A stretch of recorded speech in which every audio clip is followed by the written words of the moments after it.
Right guys, I can't lie, today was an incredibly slow news day, and so there really was not a lot for me to delve into except these few scraps of information regarding the iPhone 13, and so why don't we delve into that? But first, make sure to like and subscribe for the latest Apple news and rumors, and with that being said, let's just tuck in.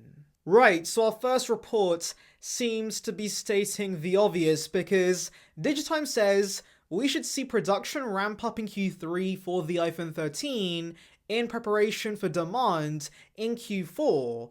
And well, this is not really news because Apple does this every year because that's how they make money. They know the iPhones are going to sell in the bucket loads during Christmas, and so they prepare for that and make more iPhones before. That's not exactly breaking news. I guess there is one takeaway from the report, and that is clearly components for the iPhone 13 are already in mass production, and so yes, much like other leakers have already told us, we should see a September release for the iPhone 13, and there should not be any delays with the launch. Now, regarding iPhone production, Taiwanese firm TrendForce says that Apple should see a 12.3% year-over-year growth with iPhone production, and 40% of those sales should be from the iPhone 13 series alone, and that's pretty impressive considering the iPhone 13 will only be on sale for 4 months in 2021. September, October, November, December, and so 40% of Apple's iPhone sales being generated in those 4 months alone is absolutely insane. And well, some of you guys might be asking, why does TrendForce think this might be the case? Well, they think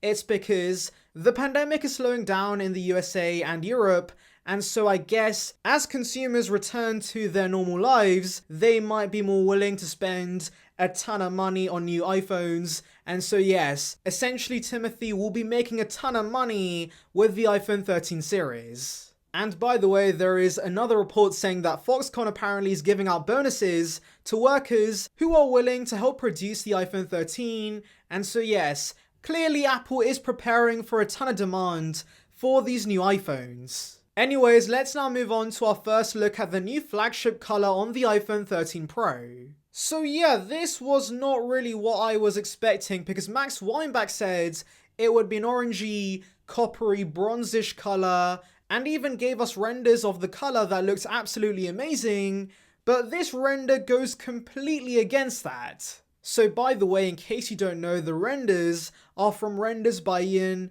who works very closely with Apple leaker John Prosser, and so I'm assuming this color is based on what John has told him. But anyways, coming back to the color itself, it has very strong rose gold vibes to it, and I'm not sure I like that.